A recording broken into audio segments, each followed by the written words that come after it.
ఏం జరుగుతుంది రాష్ట్రంలో? మేము అదొకటి ఇదొకటి అడ్డం పొడుగు మాట్లాడి కిరికిరి మాటలు మాట్లాడి కారు కూతలు కూసి ఏదో చేస్తాం అనుకుంటే నడవదిగా. ఏళ్ళ దాకా వేరే కథ, రేపటి నుంచి వేరే తోలు తీస్తాం ఎక్కడికక్కడ. Sufficient time we have given.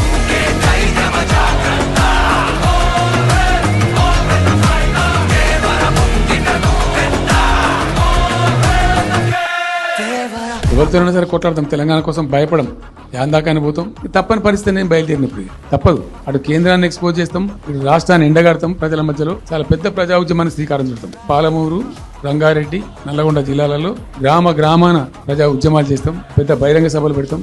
ప్రజాక్షేత్రంలో ప్రభుత్వం యొక్క నిష్క్రియాపరత్వాన్ని ఎండగడతాం. దేవర వేటు కందనేలా పరమే కదమై